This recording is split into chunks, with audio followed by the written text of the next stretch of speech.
The whole town fell silent the moment the auctioneer slammed the hammer down and Rowan Mercer became the owner of 6 rusted, broken-down tractors that nobody else even wanted. Men standing near the fence burst into laughter so loud it echoed across the dusty farmyard. Some shook their heads in pity. Others mocked him openly, calling him desperate, foolish, and ruined before he had even begun. Standing there beneath the burning afternoon sun, wearing faded work boots and holding the hand of his 7-year-old son Caleb, Rowan pretended not to hear them. But deep inside, every laugh cut deeper than the last.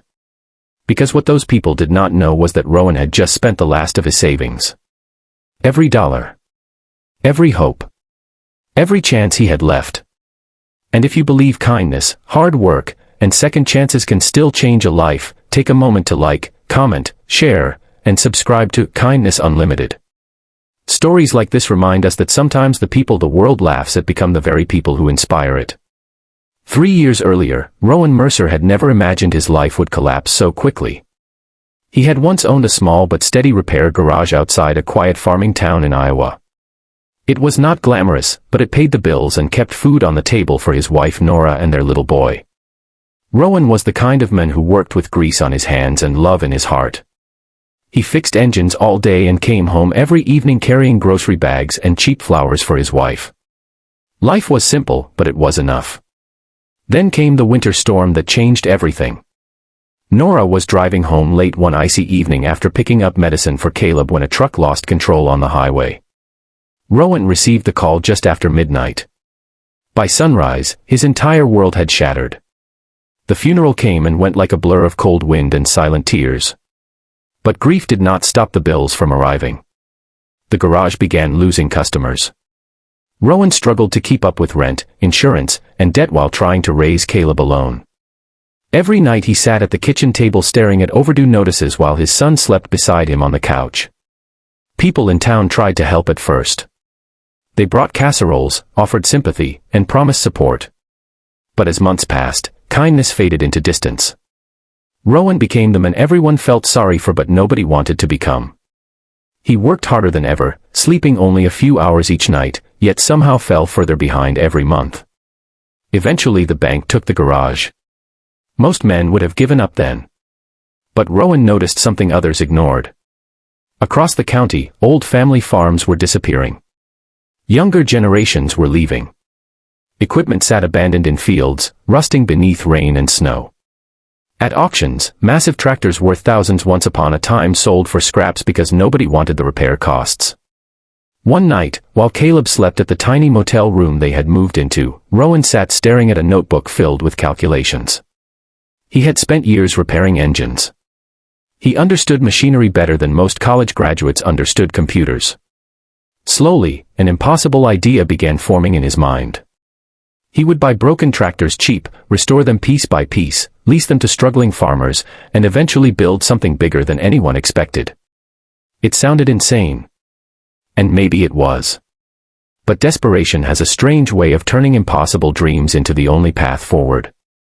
That was why Rowan stood at that auction yard on a hot summer afternoon buying 6 rusted tractors everyone else laughed at. Their paint had peeled away years ago. Tires were cracked. Engines were frozen solid. One tractor barely had a seat attached. The crowd saw junk. Rowan saw survival. The first year nearly destroyed him. He rented an abandoned barn outside town and worked 16-hour days rebuilding engines while Caleb did homework nearby under a flickering lamp. During winter nights, the cold became unbearable. Sometimes Rowan's fingers bled from handling frozen metal parts. Sometimes they ate canned soup for dinner 3 nights in a row because there was nothing else left. More than once Rowan cried quietly after Caleb fell asleep, terrified he was failing as a father. But something incredible happened the following spring.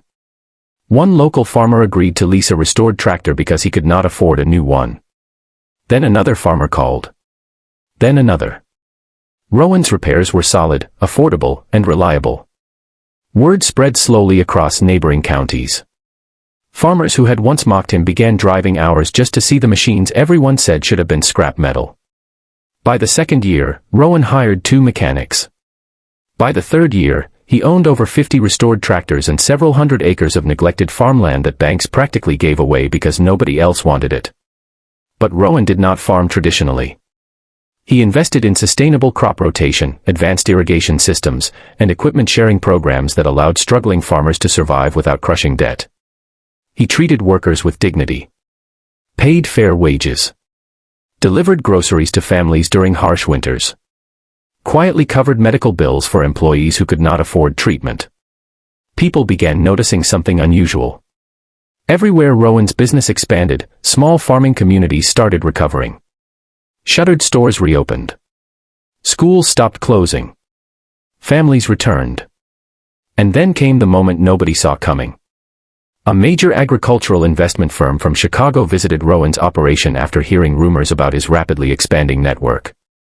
They expected a small rural repair company. Instead, they found one of the most innovative independent farming systems in the Midwest.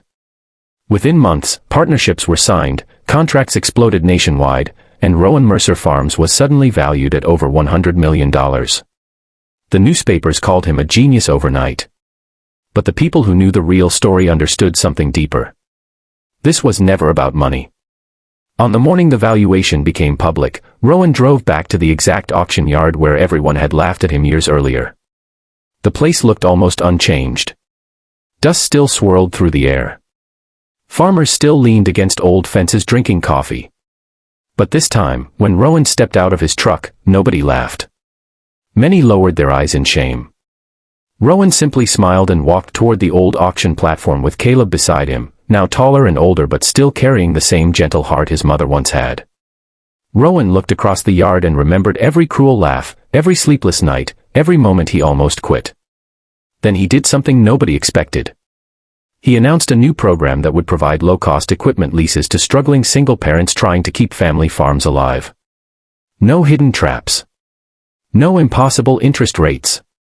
Just honest opportunities for people who needed someone to believe in them the way nobody had believed in him. Some men in the crowd began wiping tears from their eyes. Because true success does not come from proving people wrong.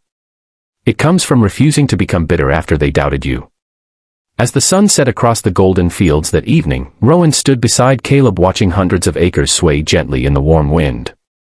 For the first time in years, peace replaced the emptiness inside him. He realized Nora would have been proud not because of the money, but because he had remained kind through unimaginable pain. And maybe that was the real miracle all along. If this story touched your heart even a little, please take a moment to like, comment, and share this video so more people can hear stories that restore hope in humanity. Special request, comment below with the words, "Never give up," if you believe hard work and kindness can still change the world. Because somewhere out there tonight, another exhausted single parent is holding on by a thread, praying for one small reason to keep going. And sometimes, one story is enough to remind them that even the rustiest beginning can still lead to something extraordinary.